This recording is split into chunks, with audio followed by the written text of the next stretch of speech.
My name is Harper Sterling, Chief Supply Chain Architect, and I didn't just dismantle a $100 million logistics empire. I stood perfectly still in a glass-walled boardroom and watched a narcissistic CEO beg for his professional life while holding the very contract that destroyed him. Subscribing to this channel and hitting the like button ensures that stories of corporate justice continue to be told, exposing the ruthless reality of toxic workplaces to a wider world. Effective immediately, Harper Sterling is terminated for cause.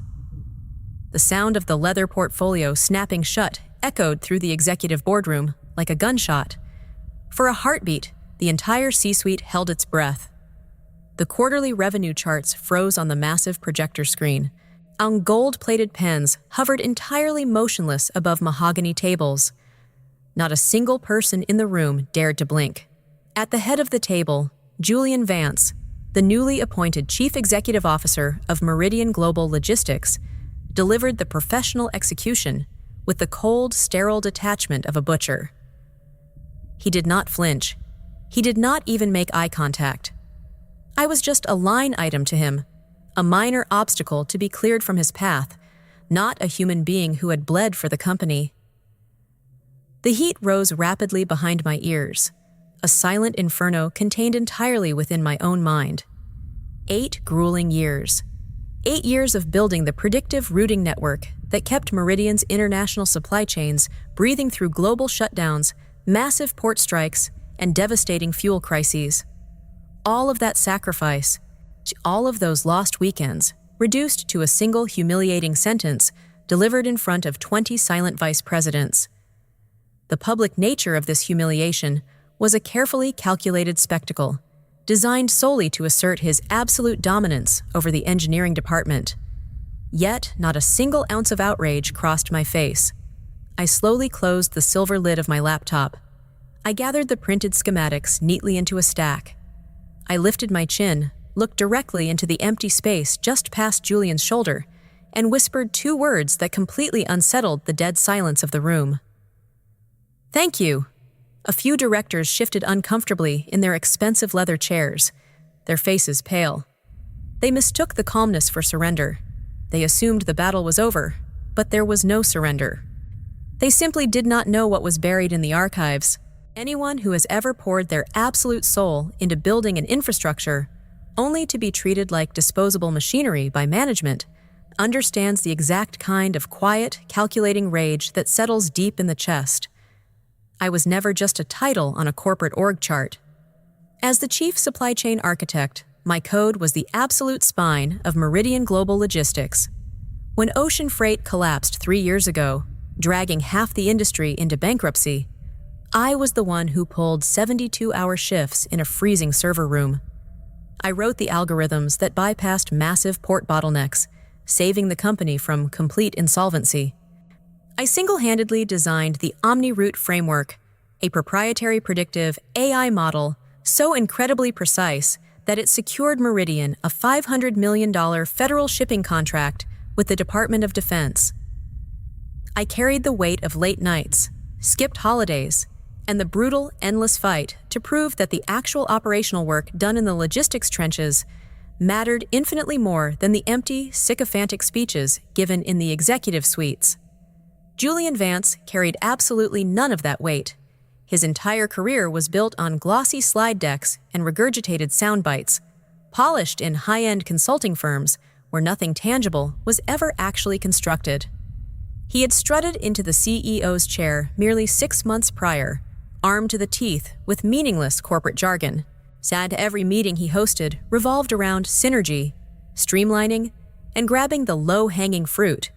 It was as though he genuinely believed his hollow buzzwords could magically replace the years of literal blood, sweat, and algorithmic precision carved into the server racks. Julian was a narcissist, intoxicated by his own reflection, entirely blind to the actual substance required to keep a multi-billion-dollar logistics firm from bleeding out. The escalation did not happen overnight. It was a slow, agonizing suffocation. Julian began by slashing the engineering operational budget by 40%, loudly claiming that server maintenance costs were a liability. When presented with reports showing that those exact servers were actively routing emergency medical supplies across 3 continents, he simply rolled his eyes, dismissing the data as micromanagement. He systematically denied earned paid time off for the senior developers, forcing unpaid overtime to meet completely fabricated quarterly targets. He created a relentlessly toxic environment where fear completely replaced innovation and where loyalty was rewarded with impossible demands. The absolute breaking point occurred during the Q2 Stakeholder Summit.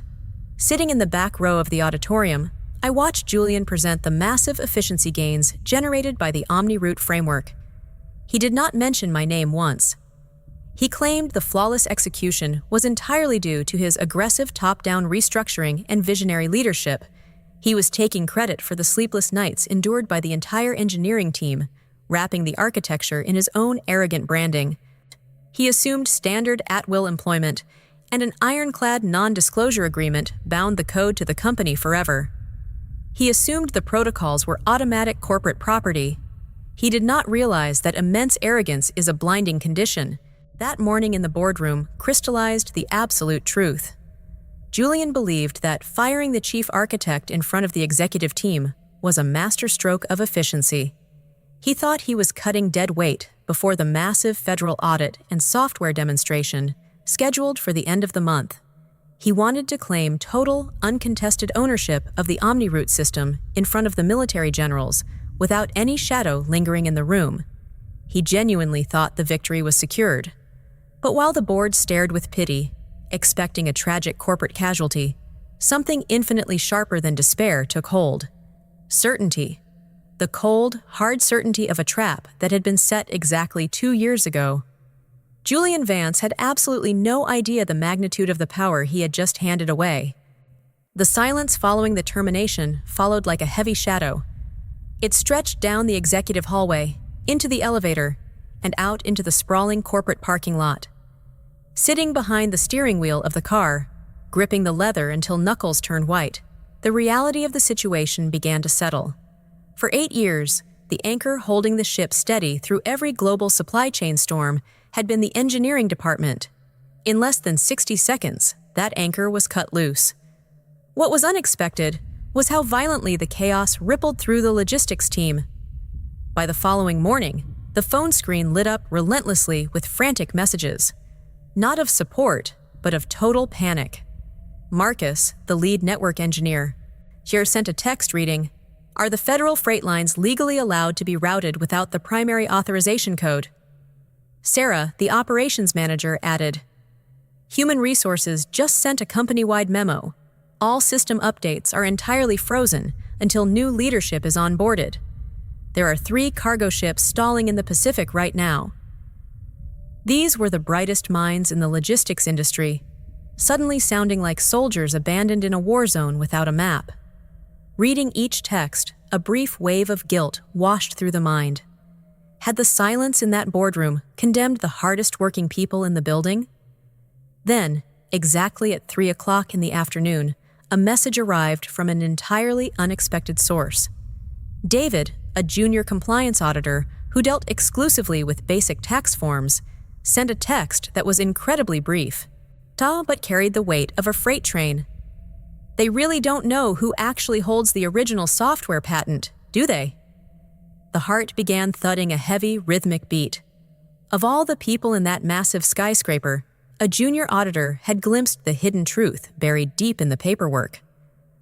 The suffocating silence of the apartment suddenly cracked wide open. The auditor was absolutely right. They did not know. Julian did not know. The board of directors did not know. The aggressive corporate lawyers did not know. Not a single executive understood that during a severe budget crisis 2 years earlier, when the company formally refused to fund the development of the OmniRoute framework, a massive legal loophole had been utilized. Because Meridian Logistics had officially declined to finance the project in writing, the foundational algorithm patent was quietly secured under a completely separate, independent, limited liability company, Apex Route Logistics, a company owned entirely by one person. The core architecture, the licensing rights, the predictive models currently powering $500 million in federal freight, they were not sitting securely in Meridian Freight's intellectual property vaults. They were sitting securely in a private vault. The heavy emptiness of being unemployed vanished entirely. Doubt still lingered at the edges of the mind, but beneath it sparked an emotion that had been dormant since walking out of that boardroom. Absolute, unadulterated leverage. The game was not over. In fact, the true game had barely even begun. Holding a patent is merely the first step. Knowing exactly when to pull the trigger to completely dismantle a toxic empire requires a level of calculated patience. The exact day Julian's house of cards was destined to collapse was already marked on the calendar. It involved a room full of 4-star generals from the Department of Defense. The first massive crack in the fragile empire arrived on a crisp Thursday morning, precisely 9 days after the termination. In the tech and logistics sector, catastrophic failure is impossible to hide. The top brass from the Department of Defense, alongside a dozen of the highest-tier investors, had flown in from Washington, D.C. They squeezed into Meridian's sleek, glass-walled auditorium for the highly anticipated Omni-Route system demonstration. Julian had promised a flawless performance, the kind of dazzling technological theater that convinces cautious government officials to sign off on 10-year, billion-dollar contract renewals. What they received instead was deafening silence. According to the live updates trickling into a private, encrypted channel maintained by the loyal engineering team, the massive dashboard on the auditorium projector lit up, flickered violently, and then completely froze. A single line of text glowed in sterile, unforgiving white across a pitch-black screen. Independent license authorization expired. Routing protocols suspended. At first, no one in the room seemed to comprehend what was happening. The auditorium buzzed with polite, murmuring confusion, the kind of low hum that usually glosses over minor software glitches. Julian forced a sharp, charismatic laugh, though it stretched entirely too thin as he waved dismissively toward the panicked engineering team huddled at the back of the room. He called out smoothly about a minor security hiccup, asking for 2 minutes. But 2 minutes bled into 10 agonizing minutes. 10 minutes spiraled into 20. Every frantic click from the engineering console produced the exact same glaring error message. Sitting in the living room, miles away, sipping black coffee, the internal panic unfolded in real-time text updates. Marcus typed that Julian was physically sweating through his designer suit, and that the staging servers were entirely locked. Sarah added that the military officials were packing their briefcases. A genuine smile finally formed. Then came the fatal slip. In the middle of the escalating chaos, the director of federal operations stood up, raising her voice over the nervous whispers. She held a tablet high in the air, demanding to know if the company was seriously telling the United States government that total control over the routing platform had been lost. Those words sliced through the auditorium like a guillotine. The military officials turned their heads in absolute unison, their eyes narrowing with sudden, aggressive scrutiny. Julian's carefully polished mask violently cracked. He stammered, frantically tugging at his expensive collar, claiming multiple redundancies and internal server handshake issues. But his voice completely betrayed him. It wavered and cracked on the final syllable, sending a massive, undeniable ripple of doubt through the crowd of investors. The desperation was palpable, even miles away. This was the ultimate reward for reading every single line of a corporate contract when nobody else in the executive suite could be bothered. They actually believed that firing the architect had cleanly ended the story. What the CEO's arrogant brain failed to realize was that terminating the employment had legally triggered the severance clause in the independent LLC's licensing agreement. By cutting the cord, he had instantly turned the entire logistics network into a sealed titanium vault, a vault requiring a specific biometric signature to open. There was no need to gloat online. There were no threatening emails sent. There was only the quiet comfort of letting immense satisfaction settle deep into the bones. The very next morning, the cell phone rang. The caller ID glowed with a familiar number: Meridian Corporate Human Resources. The phone rang 3 times before the call was answered. The VP of Human Resources spoke, her tone aggressively polished and dripping with artificial warmth. She expressed deep concern regarding the events of the past week. Concern. The word landed like a sick joke. Where was this deep, touching concern during the public slaughter in the boardroom? The response was stripped of all emotion, confirming that everything was perfectly fine.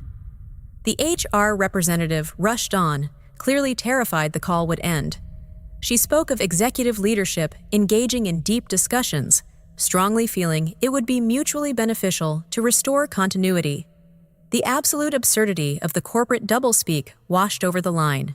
Some mutually beneficial, continuity, beautiful, sterile phrases wrapped tightly around blind, screaming panic. The call was not made out of a sudden realization of worth. The call was made because a billion-dollar federal contract was currently bleeding to death on the operating table. An offer was quickly made to renegotiate the severance, to discuss a significant adjustment to base compensation, provided a return could be arranged by Monday morning to clear up the software licensing miscommunications. There it was, the bait.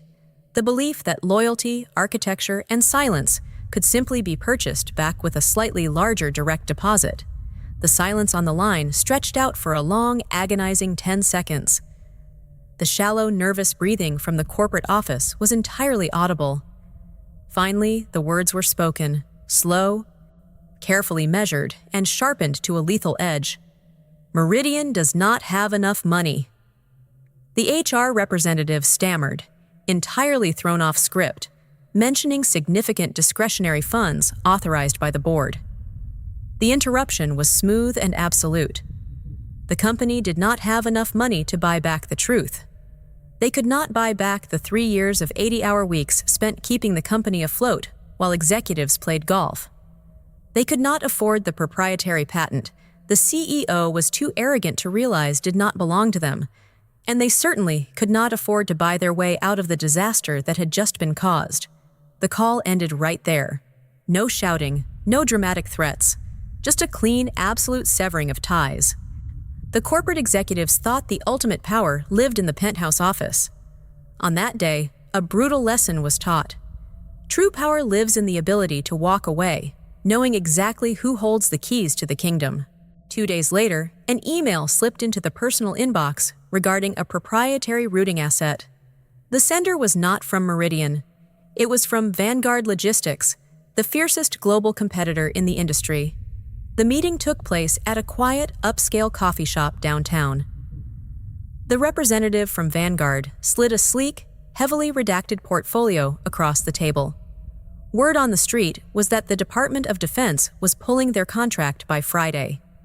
Meridian's stock was currently in freefall, but Vanguard knew exactly why the system failed. They knew exactly what had been built, and more importantly, who owned it. Inside the portfolio was an acquisition offer for Apex Route Logistics. The number printed at the bottom of the page was not a corporate salary. It was a $2.5 billion buyout for the exclusive rights to the OmniRoute framework. Staring at the staggering figure, the realization of generational wealth settled in. This was the ultimate vindication, but the money was not the sweetest part of the deal. A cold, calculated smile formed. The offer would be signed, but with one non-negotiable condition: a board seat at Vanguard, and a public press release stating that the acquisition was entirely dependent on the catastrophic failure of Meridian's current executive leadership. The Vanguard representative leaned back, a wide grin spreading across his face, agreeing to watch the rival empire burn. 14 days. That is exactly how long it took for Meridian Global Logistics to completely unravel. The financial headlines hit the internet like a carpet bombing. Federal contract pulled. Meridian stock plummets. CEO Julian Vance ousted amidst catastrophic software failure. The man who had arrogantly smirked while stripping away a livelihood was now publicly reduced to a massive corporate cautionary tale. The board of directors, utterly terrified of shareholder lawsuits, had forcibly removed him from the premises with security escorts. A week later, standing in the immaculate, sunlit boardroom of Vanguard Logistics, surrounded by executives who actually understood the value of engineering, the multi-billion-dollar acquisition paperwork was signed. An immense, overwhelming sense of peace filled the room. The heavy burden of toxic management was completely eradicated. True worth is never decided by an arrogant boss in a stuffy boardroom. Worth is written in the skills acquired, the meticulous preparation, and the undeniable ability to build things that others can only dream of controlling. The truth always remains in the fine print. Leaving a comment below about similar experiences of corporate survival helps build a public record of truth, ensuring these stories of resilience and ultimate justice are never silenced.